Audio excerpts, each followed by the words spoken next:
All right, hi, this is Dynasty Sports. This is our third episode, and so fortunate. Let me introduce our next guest. He was a graduate of Wagner High School in 1997. He played college football at Arkansas Tech, UCO. He went on to become a coach at NEO, defensive backs, linebackers. His first high school coaching job was at Wagner, his hometown. Went there to UCO as defensive backs coach. Ended up in Broken Arrow from 07 to 13. He was the head coach 14 and 15 at Westmore High School. He became the DC at Mustang High School in 16 to 18 and has been at Jenks since 2019. Defensive coordinator till this year. And let's welcome Coach Adam Gaylor. Coach Adam Gaylor. Thanks for having me on. Thank you. Known this dude at least since BA, and first of all, congratulations. Thank you. Thank you. You just said this is your 21st year, and it's been a climb. Yep. And you've positioned yourself, and you're just how great of a defensive coordinator and football coach you are, and how much you're concerned about everybody watching it. I got to watch you for the past 2 years, so I've got to see everything. I got to see you guys struggle a little bit early, and then how you caught up at the end, and you guys were in the hunt. You guys were on this is the greatest job in the state. One thing I've got to ask is has there been an offer to the freak, the Renaissance man, to come out of retirement and One Guy Gaylor. I couldn't draw a guy out of retirement. He might show up in the press box every now and again, but I couldn't get him full time. His new opportunity is too good for him to let go of. So, but we'll see him around the Allen Trimble Stadium every now and again. Well, it should be, because that's a good guy to be around, because he's pretty sharp himself. The last time I drew him out or last time he helped me out, he got out of his previous profession, started coaching again. So I'm not sure that's what he wants to do. So, well, it's a long story short, but he is the Renaissance man. He's been everywhere and done everything, man. He's gonna work on being, like I said, an F-18 pilot next. So that may be in his future. Well, you know he's smart enough. You know he's smart enough and disciplined enough to do No that. doubt, the most educated Gaylor, no doubt. Well, this past year, what a great year. You know, like I said, I was at every home game, and I watched you guys play that first 4 games, which nobody in the state plays that type of schedule. And I also watched you guys finish the season. And every aspect of your team, and that's a credit to Coach Riggs and you and Jay. But that state semifinal at Claremore, I've been to a lot of football games. That, as a fan, that was probably the greatest football game I've ever been at in my life. Just didn't go your way. Absolutely. Great football game between 2 outstanding teams, both well coached. You know, it was, like I said, we're a snap away from me calling it the greatest game I've ever been involved in. I know. But you know, couldn't make one more stop on defense, and you know, came up a little short offensively. But yeah, just you know, you're not thinking about it in the, you know, while you're in the fire, so to speak. But then you look back on and reflect on it, and just how it was just like it was a heavyweight fight. You know, you got two heavyweight fight. Yeah, you got, you know, 2 guys just slugging it out, 2 teams just slugging it out, and you know, we just couldn't finish. But proud of our kids and the way they battled. It's just a testament to the type of kids we have here. You know, just a little prelude is that my family's went here. All my daughters have graduated here. So I've been watching the Jenks football program win state championships. I've watched the Jenks football. Year in and year out, they're, as far as that back I can remember, you guys are in the hunt. I think this year made it 18 semifinals in a row. So that's kind of the, you know, that's kind of the standard. I remember Coach Riggs would tell a story about if he would go speak at a community event, and the people here at Jenks, some of the old timers would talk about his record. They wouldn't talk about his overall record. They would talk about what his record was in the finals. So that just kind of tells you kind of the standard that's set here. Well, there's a ton of expectations, and just what I started this for is everybody sees you on Friday nights. That beautiful Friday afternoon in Claremore, saw that great game. Everybody sees that, but they don't fully understand how hard you guys work. I do. At Sapulpa, they lured me into being a football coach, and they said, you want to be the freshman head coach? And they said, we've got a DC and we've got an offensive coordinator, and you're just going. So I did. The next thing I know is I'm at Saturday morning meetings, and I'm going with the high school, the JV, and the freshmen. I'm a part of the staff, and I had to pull the chains back a little bit. I was like, you know what? This is not what I signed up for. Because first of all, it's like listening to people speak Chinese. And the second part of it is I had a wrestling team to coach. But these guys work their tails off, and the A to Z is the big deal. I got to watch, first of all, let's just start off here. What's a week look like to you guys? Say you play Friday night. What time you get here Saturday? We get here Saturday. If it's a home game, we usually come in about 7, 8.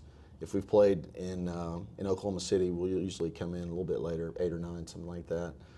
And then we're grading the previous night's film. So we're looking at you, watching you. Yeah, watching our guys from the previous night, grading technique, effort, things like that. We do a production chart. So they get points for tackles, sacks, interceptions. They get negative points for lack of effort, missing tackles, things like that. So we get that done, and then we start entering in. We meet as a staff. What do we do well? What do we not do well? What were we not prepared for? Get through that, and then we start entering in into Huddle, which is the program we use to watch film on. We start entering in the data of our upcoming opponents, and so that's a pretty lengthy process. Now, but that now is shared between you two. There's no going somewhere and picking up a VCR film. No, yeah, it's all online. Yeah, it's not. You don't have to meet at the McDonald's, Yeah, I in a remember town, those days. and exchange, VHS tapes, which is like what it was when I first started out. Right. So yeah, we have that film a lot of times, especially as you get deeper into the season. You early trade with the team you're going to play with, or you've already had, you have film from other opponents on that upcoming opponent. Was it multiple games all yeah, season? we usually do 3 to 5 games. Just depends on what time of the season, and we'll put in. Obviously, we'll break down if it's somebody we've played or they've been a coordinator, an offensive coordinator against us previous year. We'll use that in the breakdown, just kind of see what their identity, personality is. So we get that entered in. We'll stay here till We're still on Saturday, aren't we? We're still on Saturday, yeah. So now one thing that Coach Riggs has been big on, and the guys that I've worked for have big on, if they've got kids that have football games, Little League football games on Saturdays, they go to that, and then they come back. I had to work for a guy that, he said he'd fire me if I missed any of my kids' stuff. So that's kind of the way I am. Is if you got something you got a dance recital or gymnastics, you need to go make sure you're at that. So as you well know, it goes fast. Yes. Your daughter's going to be a junior next year. No, she's a junior now. She's going to. Oh, that's right. Yeah. My daughter's okay. Yeah, she's a year. She's going to be a senior next year, Coach. Yes. Yes. And it goes fast. So yeah, you got to. If you don't pay attention, and that's one of the reasons I got out of the coaching business was I was like, I've been hanging out with other people's kids all these years, and it's an opportunity for me to get out and just be. And I don't think my kids liked it very much when I was there all the time, but it was what it was, Yeah. And so go ahead. I'm sorry. Yeah. No. And so we have a couple guys on staff that have younger kids, and so they may be gone for an hour or two and then come back and finish up. So usually before we leave on Saturdays, we kind of, after the data's input, we kind of get a preliminary game plan of, hey, we like this, we like that, versus what they do. This is what they've done to us in the past. This is what they've done to previous opponents. And so then we'll be out of here by 5 or 6 o'clock, and then Sunday. So like me personally, Saturday night, like my wife doesn't know what a date is on Saturday night, especially during the fall, because I'm watching tape. We start making cut-ups, and I'm going through those cut-ups by formation, down and distance, red zone, various situations as you go through. Do you script your defense? I know like people talk about offenses come out, maybe the first 2 series, they've got it scripted. We don't, just because, defensively it's all reactionary. So Okay. things that we like if they're in 11 personnel, we may not like when they're in 12 personnel, Okay. And so you kind of have an idea. 1st and 10, they're in 11 personnel, we like these calls, Second and medium, they're in 12 personnel, we like these calls. And then 3rd down it changes quite a bit once you get to those situations when you get into 3rd down. So that's kind of what I'm going through. I'm watching like what their identity is on early downs, 1st and 2nd down in these personnel groupings, and then you get to, where does the red zone start for them? And then because your coverage has got to change once you get into the red zone. What do they like, route concept wise? Does their run game change? Do they get in, heavier personnel packages? Well, then what do we have to do? Because we're in a nickel defense for the most part. Then we've got to get, work on our sub packages, stuff like that. So I start getting ideas Saturday night, and I'm usually up I'm a night owl anyway, so I'm up till pretty late between watching film, and I'll have like the Pac-10 game or now it's the Big Ten, Oregon or Washington or somebody's playing until 1 or 2 o'clock in the morning. Don't start. Yeah, those don't start till late. So then we come in on Sunday, and we staff meet at 1. The kids get here at 2, and so they'll lift. Do like a recovery lift, and then we'll have special teams, offense, defense meetings, and then they're out of here by 4 or 5 o'clock, something like that. And then we go back as a staff and finalize the game plan. So the way we do it is each coach is in charge of a different area. So I've got like a guy that's in charge of red zone, a guy that's in charge of 3rd down, a guy that's in charge of breaking down pass protections, like what's our blitz game plan, regular, down and distance, 3rd down. And then red zone coverages. What do we need red zone coverage wise? Where does it change? So we sit around a table like this, and we kind of round table and we take ideas and hey, I like this, I don't like this, and at the end of the day, we just there's things you carry over. Now, is that just your defensive staff? Yeah, that's just our defensive staff. Offensive guys, they do they go in the offensive office, kind of do the same thing, but usually offensive guys leave earlier than the defensive guys because Coach Venables would tell Coach Hall, who I worked with at Broken Arrow, he said, and it was like this, it's like this everywhere I've worked, nothing against offensive guys or anything, but they always leave earlier. And I always wonder that. I'm just like, man, that's kind of, because I guess we have to, adjust to what they do. But Coach Venables told Coach Hall the reason the offensive guys can leave early is because they have the punt team. If they go 3 and out, they just bring the punt team out. They do the little, jogging over. And, That's true. We just keep getting it, shoved down our throat until we come up with an answer. But I guess it goes back to, while we're down there doing pursuit drill and getting after them and doing tackling circuit, offense is down here doing routes on air, whatever, looking pretty and all that stuff. Two different. You cross the 50-yard line at practice, it's night and day. We call it the dark side for a reason. It's a lot hotter on the other side of the 50-yard line than it is on the offensive side. And so then we're done Sunday, if we're playing, Owasso, Bixby, Union, Broken Arrow, we're playing teams like that, we're going to be here till whenever we're done, And Sunday. And on Sunday, yeah. So 9, 10, hopefully not later than that. But again, if you play and you're playing, Coach Montgomery at Bixby, we're going to be up here until we got an answer, got it figured out. And so everything's implemented with the kids on Mondays. Yeah. So we'll share a scouting report. So we share a scouting report with them. We'll share, like, if we have new calls, like we'll have a template, like a playbook slide of what that blitz or coverage is going to look like, and so all that stuff's shared on Huddle with them, so there's no, we don't print anything off with them. So we share scouting report, we share a hit chart with them that shows they run these plays out of these formations, 2x2, 3x1, where the back is, etc. This episode of Dynasty Sports is brought to you by Yoakum Companies, your local leader in hauling sand, dirt, gravel, and more. From excavation and dirt work to building pads and delivering topsoil, shale, and aggregate, Yoakum Companies get the job done right. Give Dusty a call at 918-636-0913 or go to his website, www.yoakum.net. And so by the time we get them on Monday, they have an idea of kind of what we're putting in, what we're implementing, what the opponent does. The new schedule this year? As far as the school, Yeah.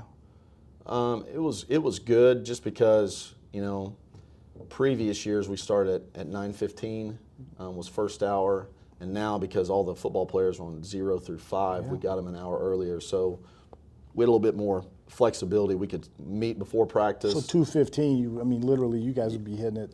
Yeah.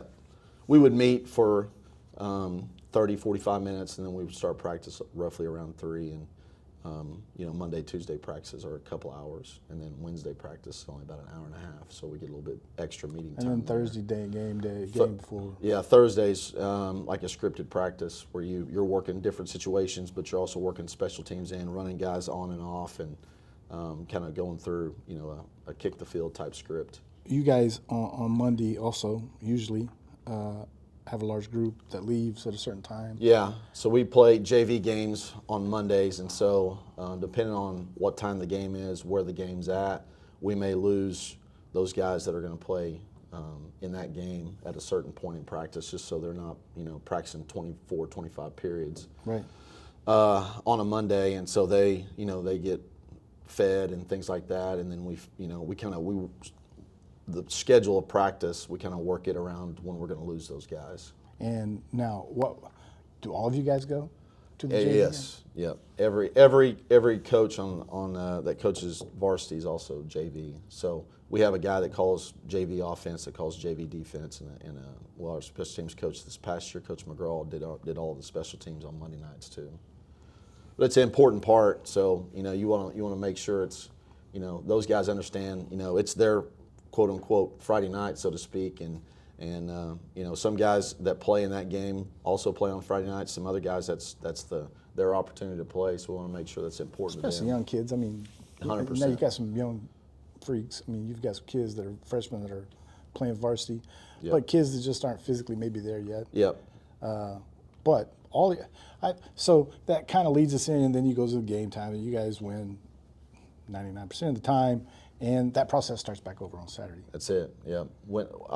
Coach Lancaster, I worked for him, and he had a great saying: "Win or lose, you got 24 hours, and then that previous game should be out of your mind, and it's focused on the next opponent." So I really enjoyed Coach Lancaster, by the way. Coach Lancaster was awesome to me and my family. He was great. You always knew where you stood with Coach Lancaster. There was no gray area. Yeah. Well, so your first year there, his first year there, we're in the baseball training facility doing our pre-meeting, if you remember. Mm-hmm. Yep. And he was the guest speaker. And do you remember him throwing that fit and telling everybody in the room to sit up straight, get your feet in front of get your hands on your desk? And he was yelling. I've seen him do that at a clinic too. Oh, really? Mm-hmm. Well, me and Rod never seen that, and me and Rod sat in the back, dude, and we, grown, we followed direction, and after we got done, we walked up to him and said that was the greatest thing we'd ever seen. And he was good to us as wrestling coaches. We're West Tulsa people. Yep. He was a Webster guy, right? He was a Webster guy. Yeah, that's right. Yeah. And I was at a clinic as a young coach, and these guys are in the back talking, and Ron's, giving the presentation, and Ron yells out to those guys in the back, "Hey, you guys might want to sit down and listen to me, because you guys have yet to beat me, so you might want to go ahead and pay attention to what I'm talking about, so that way you can have an idea to try to beat us." So that was Coach Lancaster, man. But you heard, as a young coach, you hear stories about Coach Lancaster and working for him, but had a great relationship with him. And Coach Lancaster got this dynasty started, got this football program kind of in a direction. I remember, what did he win? A couple state championships, maybe? Maybe one. But what's the total number of state championships here? 18. There's 18. Yeah, 18 I think state there were. I think he won the inaugural third or fourth. No, they won really? some when they were smaller. Oh, they did. When they were like 4A or 5A. But I think he won either the third or the fourth one, and then Coach Trim went on that crazy run. Yeah, I've just heard, and we could go probably all day long on Coach Trumbull. I've just heard so many just great positive. Everybody loved Coach Trumbull. He could be hard on you. I mean, he could do whatever he wanted. Yep. And he was just so manipulative in getting those guys in a direction to go. And you guys are right there too. And you being the new head coach here, you've got that responsibility now. How's that feel? Man, overwhelming at times. You know, I'm sitting here in this. I come in, and this is Coach Trimble's office. Like somebody was like, "Hey, you got your office?" I'm like, "No, it's Coach Trimble's office. I'm just borrowing it, hopefully for long time, hopefully." But it's, I mean, competing against Coach Trim. Coach Trim's part of the reason I'm here. So competed against Coach Trimble when I was at Broken Arrow, and you know, massive respect. Obviously, you know, Absolutely. He beat us a heck of a lot more times than we were able to beat them.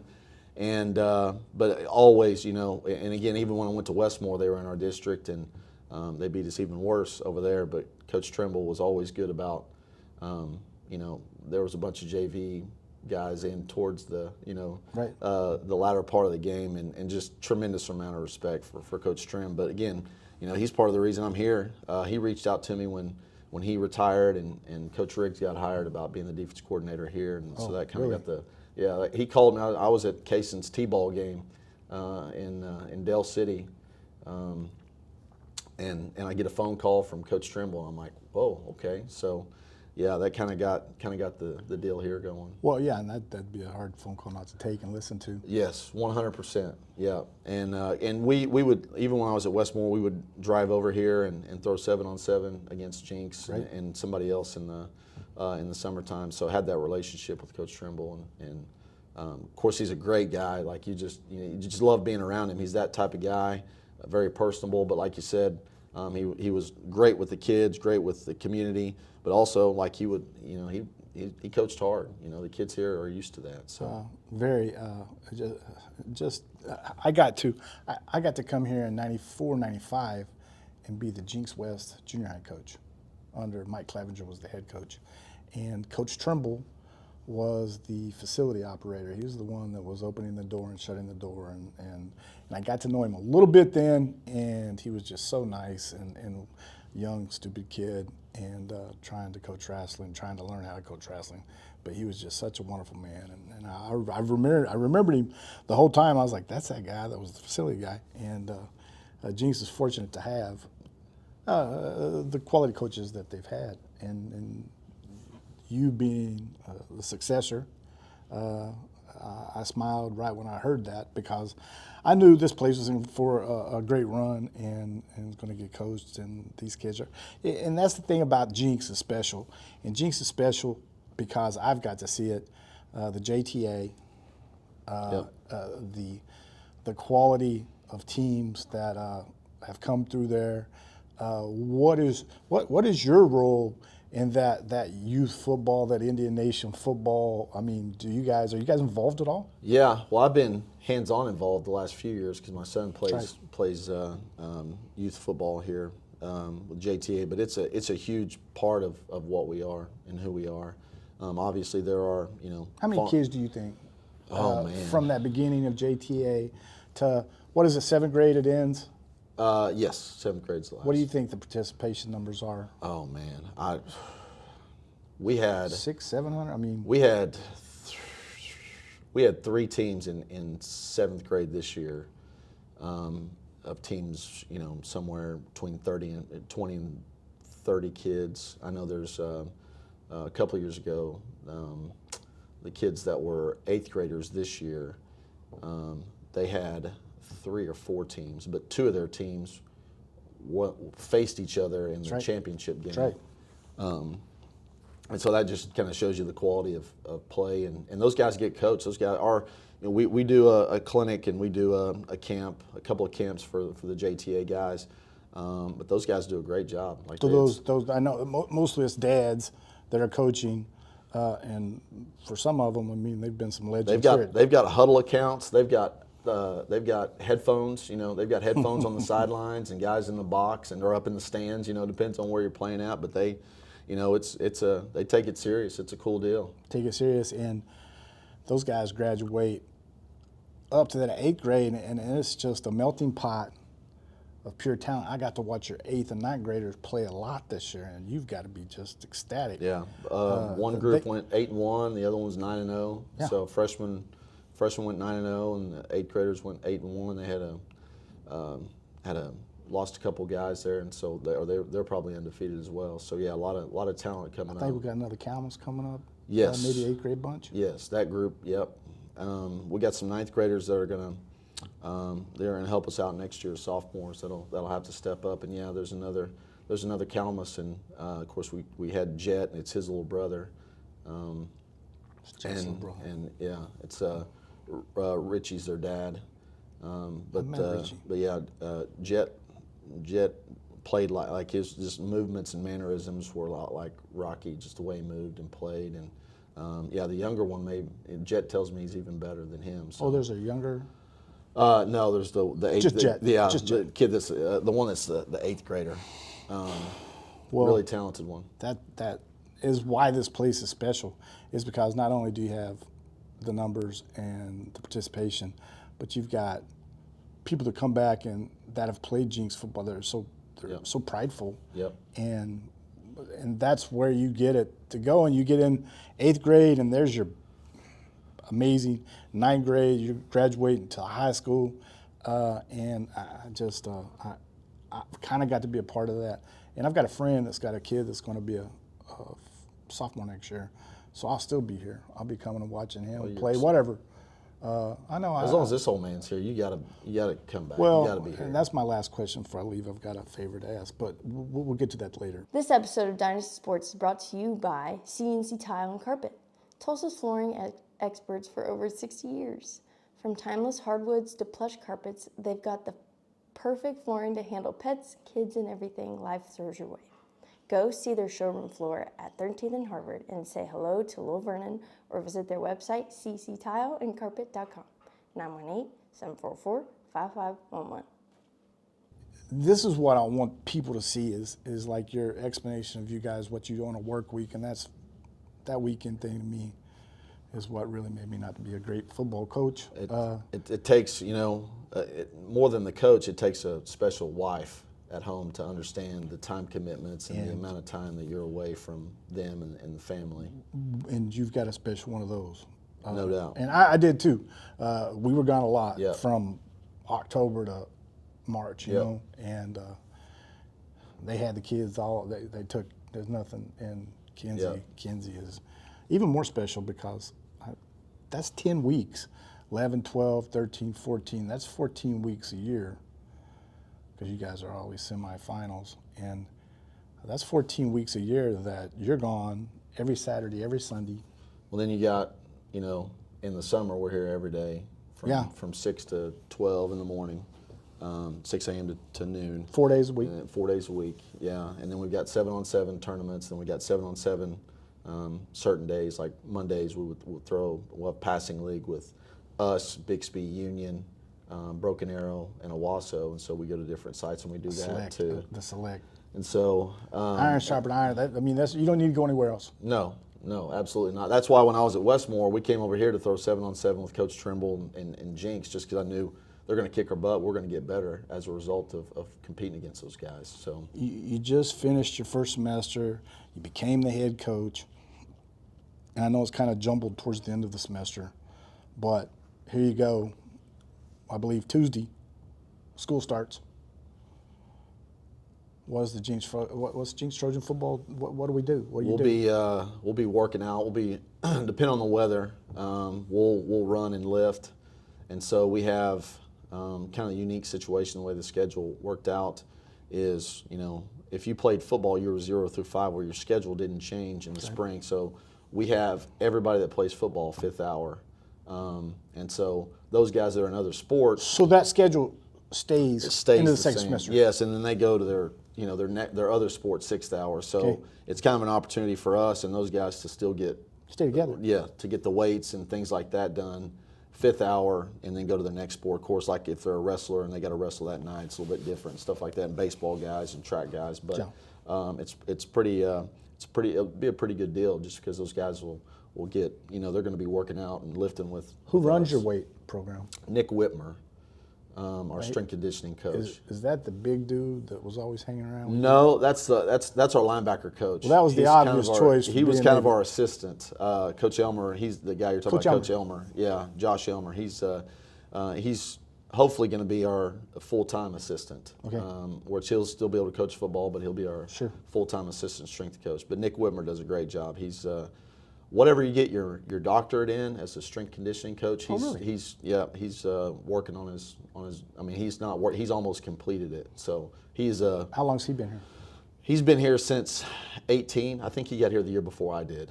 Okay. And does a great job. He's a guru. He's like how I am with run fits and pressures and trying to manipulate protection. He's that way as far as the what we do, lifting and running and all the movements and things like that. So you guys just do everything out here? Yeah, we'll do most of our stuff in here, and then of course we've got a beautiful weight room that's Brand new. Yeah, it got remodeled last year about this time. I think they started right after Christmas. So yeah, it's and they're getting ready to remodel this whole building again, and take it out to expand it on both sides and really kind of rearrange the offices and where things are at, and kind of add some room, which we need a bigger locker room. We need more storage and things like that. So it just got passed. What's your roster? You say you need a bigger locker room. What is your sophomore through? We're about, I think this year we were like 130, something like that, between 120, 130, something like that. And you got a locker for every kid right now? Yes, right now we do. Yeah. I'm gonna have to go look at your locker room for. I don't think I've ever seen the Jenks football Yeah, locker room. I'll take you down there. Yeah. It's, we have to do some videos of the weight of that. room. Yeah, absolutely.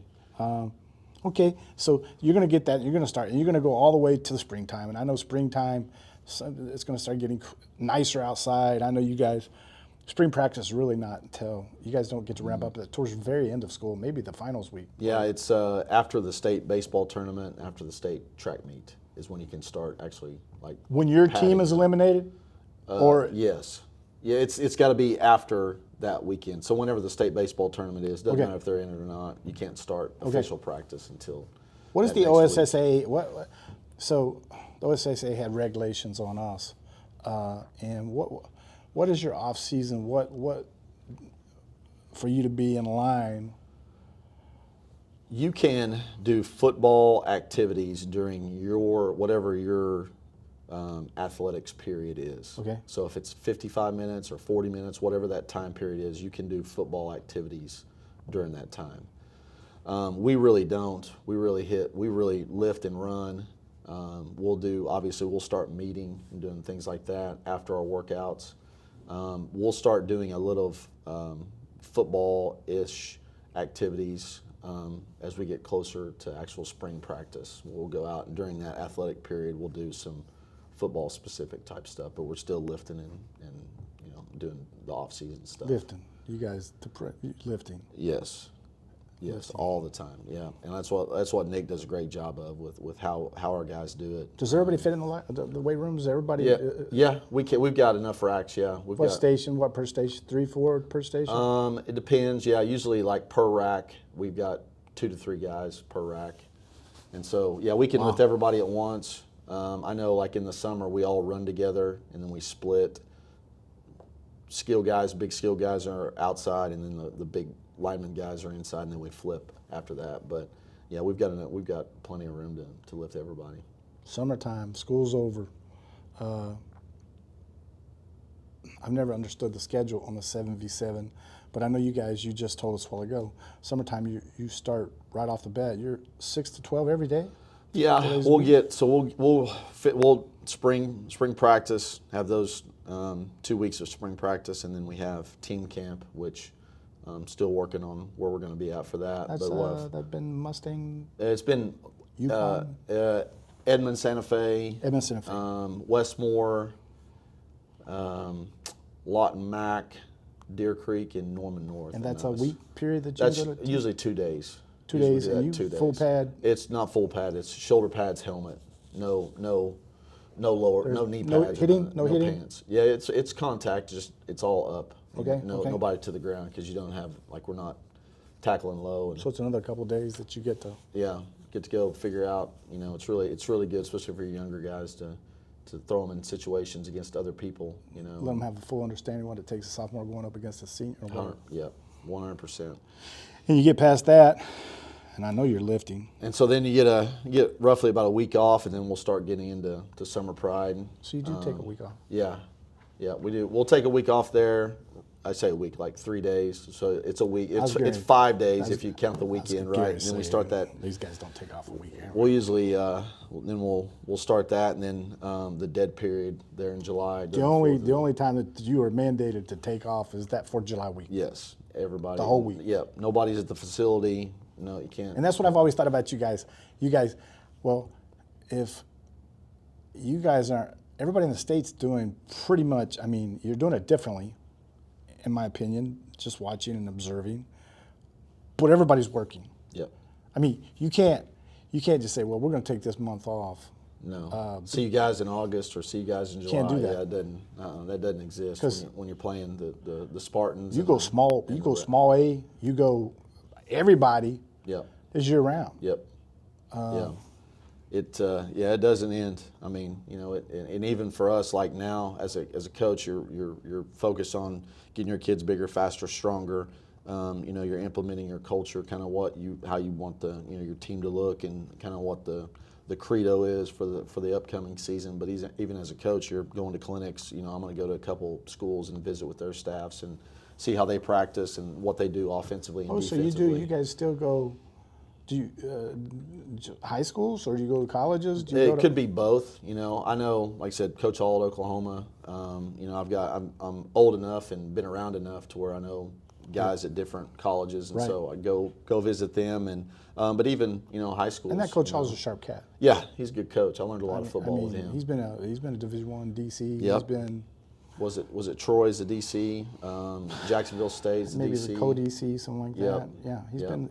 he's been places, Broken Arrow, Oklahoma. 100%. Was he the DC there? He was he called co-DCs, but he called it. Yeah. Who? Oh, both of you guys. Yeah, we were co-DCs. Yeah, but Coach Hall was in charge of the defense. Of course, we gave up more points that year than we did my other 6, but we won't mention that to him. Well, hopefully he watches this. That'll.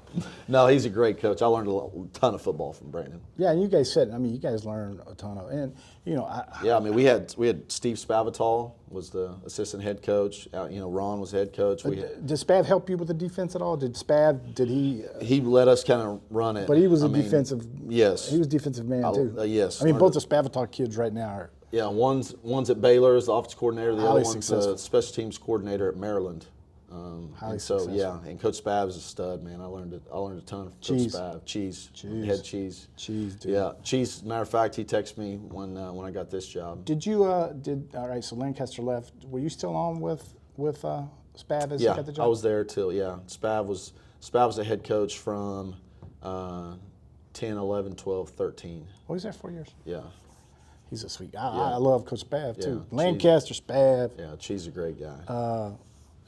I got Cheese. Yeah, I loved him. Got some good. We had Morris Watts was I remember. on that staff. Morris and Lancaster were, Lancaster got he always had an automobile from a dealership there, and at that same time, man, I was trying to strike a deal for a Kia for me, and nobody would ever give me. But him and Morris Watts would sit in that office all day long. Yep. And I think Morris had a desk in the same office as in the old locker room. Yep, in the old one. Yeah. And that was good, exciting times because I really enjoyed all of you guys. Not so much Jay, but the rest of you guys. Yeah, we won't, don't bring his name up. Let's not talk about him. I'm still a little stung too soon. Yeah. People have the reasoning, Jay lives in Broken Arrow. Yeah. So let's just. No, he's like my brother. No, I'm just giving him a hard time. You've been with him. You've been with him. Did you know him at UCO? I did not. No, he came in after I had left.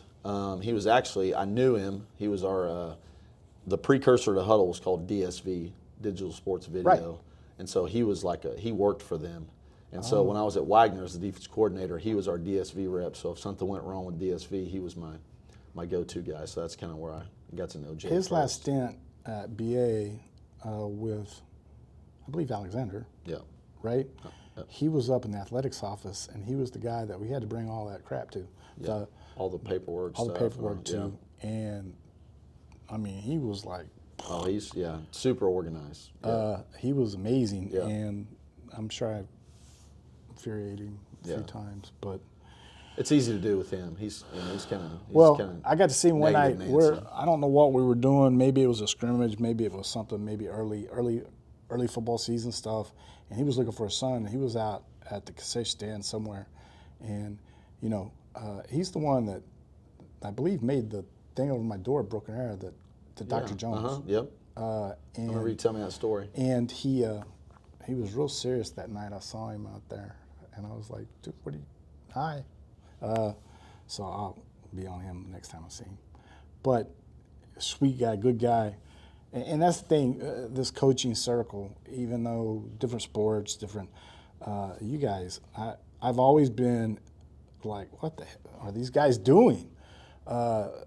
Just the time and the things you guys put into it is amazing. And I know you're going to be highly successful here. And what else you got for us, Coach? Oh, I've got to tell you this. I'm an excellent special teams. I heard your special teams and trick plays. Like I've heard you've got some stuff up your sleeve. I don't know if you saw me blush, but the special teams is kind of something that I've got in my heart. But I've started to kind of diving into. I'm a big reverse guy. That's what I've heard. So I'm gonna have to whenever we get Coach Wilkes' replacement in line, I'm gonna have a sit down with you guys, and we gotta figure out how to implement that. I'm free. I'm available. Okay. And it's something that I really want to. We got to see how we tie it in with the verbiage, like what bucket is it under, what category is it going to fall in. We're just going to have to keep it plain because you guys' verbiage, I try to follow along.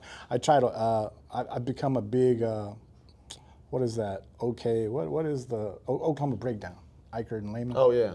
I've become a big, so I've been trying to pick those guys talk a little football in there. I've been trying to pick my verbiage up from them. But they're both smart guys. They talk ball in there too. Like Teddy Lehman, he played for Brent and then played in the league, and I mean he could be a coach just listening to him talk, and he understands football really well, which a lot of pundits that you hear talk about football don't know much about football. Those two guys are really sharp. X and O wise are really good. Yep, really sharp guys. Well, I appreciate you sitting down with us, and just call me. You know my number, and call me if you need anything.